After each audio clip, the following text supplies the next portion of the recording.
नमस्कार, आपका बहुत स्वागत है हमारे इस सेगमेंट में। समाजवादी पार्टी के प्रमुख अखिलेश यादव के परिवार के भीतर के झगड़े से निकल नहीं पाए थे कि मुसलमानों ने उनके खिलाफ नया मोर्चा खोल दिया है। सपा नेतृत्व के खिलाफ मुसलमानों की नाराजगी की पहली आहट तब सुनाई दी थी जब पार्टी के ही कद्दावर नेता आजम खान की अखिलेश यादव से नाराजगी की खबर सामने आई। इसके बाद तो सपा आलाकमान पर चौतरफा हमला होने लगा है। कई मुस्लिम नेताओं के साथ साथ मुस्लिम संगठनों ने भी सपा प्रमुख की नीयत पर सवाल खड़े कर दिए हैं। आजम खान के करीबी नेता ने तो मुसलमानों के साफ नाइंसाफी की बात करते हुए पार्टी से ही किनारा कर लिया है। मुसलमानों की जिस तरह से सपा प्रमुख के खिलाफ नाराजगी नजर आ रही है, उससे बहुजन समाज पार्टी की राष्ट्रीय अध्यक्ष मायावती का विधानसभा चुनाव के नतीजे आने के बाद दिया गया वह बयान अनायास ही याद आने लगा है, जिसमें वह विधानसभा चुनाव के नतीजों के बाद पहली बार मीडिया के सामने आई और कहा कि मुस्लिम समाज बसपा के साथ तो लगा रहा, लेकिन इनका पूरा वोट भाजपा को हराने के लिए समाजवादी पार्टी की तरफ शिफ्ट कर गया। बसपा को इसी की सजा मिली, भारी नुकसान हुआ। उन्होंने मुसलमानों को चेताया कि मुस्लिम समाज ने बार बार आजमाई पार्टी बसपा से ज्यादा सपा पर भरोसा करने की बड़ी भारी भूल की है। बसपा की भाजपा से लड़ाई राजनीतिक के साथ साथ सैद्धांतिक भी है। अगर मुस्लिमों का वोट एक तरफा सपा में नहीं जाता तो यूपी का चुनाव परिणाम ऐसा नहीं होता। बसपा सुप्रीमो ने मुसलमानों को पहले ही अलर्ट कर दिया था कि ऐसा करने वाले लोग समय बीतने के साथ बाद पछताएंगे। बसपा मुखिया ने कहा कि यदि मुस्लिम वोट भी दलित वोटों के साथ मिल जाता तो पश्चिम बंगाल जैसा चमत्कार हो सकता था। बसपा सुप्रीमो मायावती ने यह बात हवा में नहीं, तथ्यों के आधार पर की थी। उत्तर प्रदेश में कुछ साल पहले तक माना जाता था कि जिस पार्टी ने अपने कोर वोट के साथ मुसलमानों को साध लिया, उनका लखनऊ पर कब्जा तय है। उत्तर प्रदेश में जीत का यह फार्मूला आधी सदी तक जारी रहा। यह तिलिस्म 2014 के लोकसभा चुनाव में पहली बार टूट गया। बीजेपी के शानदार प्रदर्शन ने इस धारणा पर करारी चोट की। इसके बाद 2017 के विधानसभा चुनाव के नतीजों में भी यह देखने को मिला कि मुस्लिम वोटों के बिना भी सत्ता हासिल की जा सकती है। दरअसल भाजपा ने मुस्लिम वोटों के खिलाफ हिंदू वोटों का ध्रुवीकरण करके सबको चौंका दिया था। इसलिए 2019 के लोकसभा चुनाव में समाजवादी पार्टी और बहुजन समाज पार्टी के एक साथ आने के बावजूद बीजेपी ने हिंदू वोटों के सहारे यूपी की अधिकांश सीटों पर परचम फहराया था। कहने की जरूरत नहीं है कि उन चुनावों में मुसलमानों के एक बहुत बड़े हिस्से का वोट सपा बसपा गठबंधन को मिला था, लेकिन इसके बावजूद वे बीजेपी के रथ को रोकने में नाकाम रहे थे। पिछले कुछ वर्षों से मुस्लिम वोट बसपा और सपा में बढ़ता आया था। हालांकि 2022 के विधानसभा चुनाव में मुसलमानों ने बसपा से पूरी तरह से मुंह मोड़ लिया।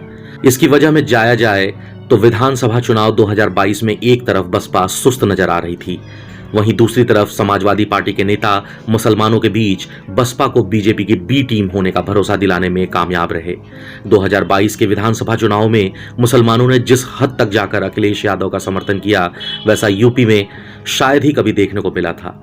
हालांकि मुस्लिम और यादव समीकरण के पूरी तरह अपने पाले में होने के बावजूद अखिलेश जीत दर्ज कर पाने में नाकाम रहे।